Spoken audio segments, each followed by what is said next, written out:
warahmatullahi wabarakatuh.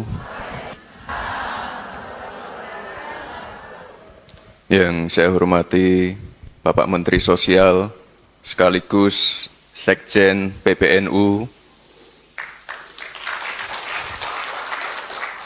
Yang saya hormati Pak Panglima, Pak Kapolri, Pak Waketum, dan juga Ibu Ketua Umum Fatayat NU beserta seluruh jajarannya. Yang saya hormati tokoh-tokoh, para tokoh agama, para kiai, para ibu nyai yang hadir pada pagi hari ini. Selamat pagi semua ibu-ibu.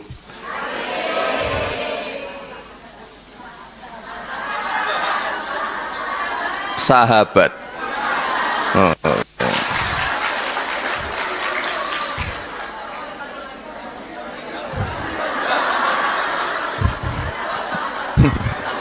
Ya udah. Selamat pagi para sahabat. Salam hangat dari Bapak Presiden kita, Bapak Prabowo Subianto. Terima kasih sekali dari awal sampai di titik ini sudah membersamai saya dan Pak Presiden. Ini terima kasih sekali untuk ibu-ibu, sahabat-sahabat Fatayat NU. Terakhir kita ketemu pada saat hanya kemarin.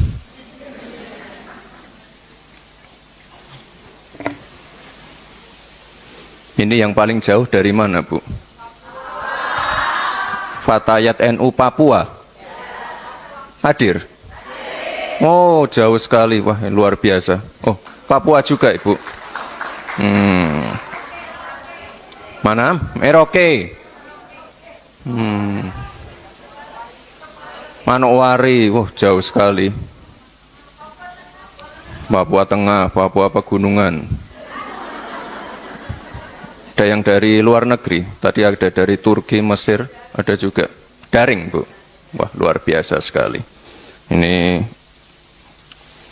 dedikasinya ibu-ibu untuk hadir pada acara. Aduh, salah terus ya. Sahabat ibu-ibu, sahabat Fatayat NU.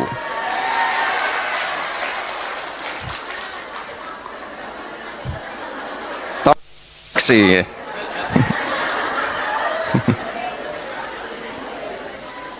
Wanita itu adalah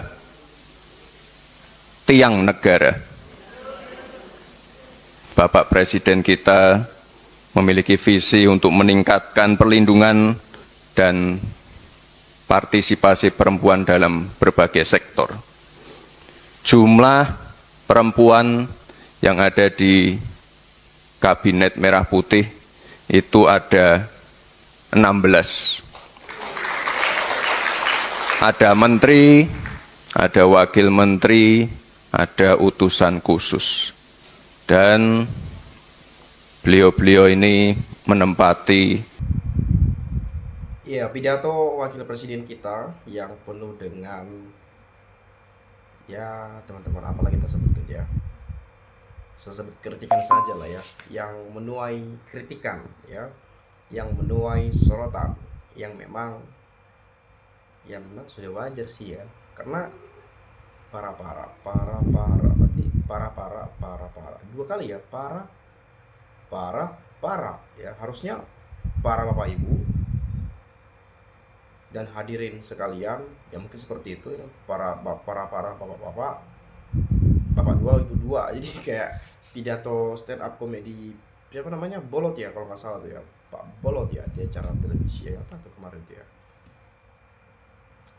itu sering juga saya lihat digabung-gabungkan ya, bapak dua ibu dua, bapak ibu-ibu gitu ya. Tapi memang ya, kalau kita melihat sekelas wakil presiden berpidato seperti itu, rasa-rasanya sih kayak heran aja gitu ya, kayak nggak percaya saja, tapi itu ada nyatanya gitu ya. Ya tapi saya nggak terlalu jauh lah teman-teman membahas ke sana ya, saya yakin Anda mengerti lah ya. Tapi dari saya sekelas wakil presiden, sebetulnya kalau hanya sekelas pidato seperti itu, apalagi ditertawakan, wibawa seorang wakil presiden itu tak ada. Jadi kayak dianggap jadi kayak stand up comedy, padahal itu acara resmi gitu ya. Bisa-bisanya seperti itu terjadi. Dan ya bagaimanapun ya itu adalah pilihan rakyat Indonesia, meskipun banyak mengatakan pelangap-pelongo dan lain-lain, tetapi ya itu adalah wakil presiden kita, perlu kita apresiasi dan perlu kita juga melihat yang mana sisi baiknya saja. Setiap pemimpin pasti punya nilai tersendiri, pasti punya plus minusnya juga dalam memimpin, dalam berbicara, berpidato dan menyampaikan hal-hal yang mungkin kita sendiri pun kalau ditempatkan pada posisi itu belum tentu kita mampu untuk melakukannya ya. Jadi jangan sampai keterlaluan lah teman-teman ya. Oke, kalau saya mau lihat komentar dari Septian Manusiawa, ini ya baru saya bilang juga, ini udah ada nih. Baru minum arak belum sadar, kata para-para ya, kata para aja dibilang para-para ya. Pak Gibran sebelumnya minta maaf, seluruh rakyat Indonesia tidak setuju Anda jadi wapres. Anda masih belum layak jadi orang nomor 2 di negara ini. Lebih baik ya Anda mundur jadi wapres sebelum Anda dimundurkan.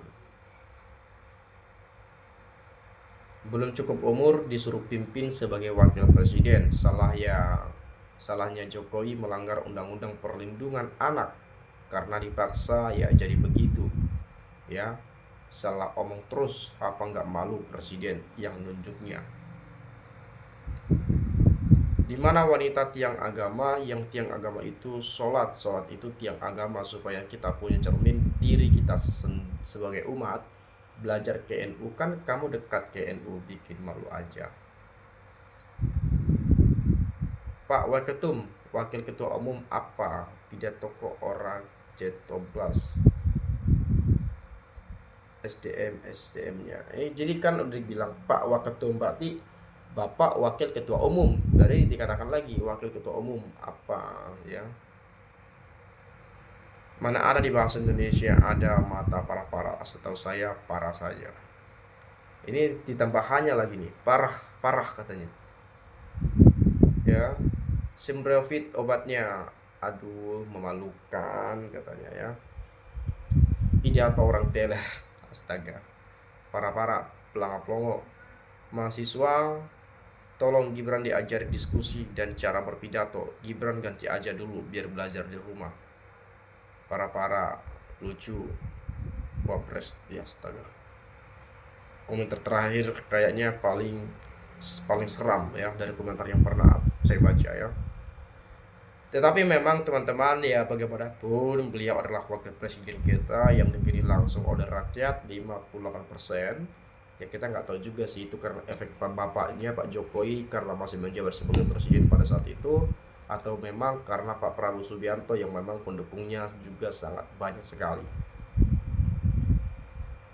Jadi memang ya, jadi inilah sebetulnya menjadi evaluasi bagi wakil presiden kita ya. Banyak-banyak belajar lah ya, banyak-banyak baca buku lah ya. Jangan sampai hanya baca komik saja, tetapi perlu baca-baca buku dari tokoh-tokoh ternama gitu ya, dari para filsuf misalnya dan yang lainnya, agar berguna ya.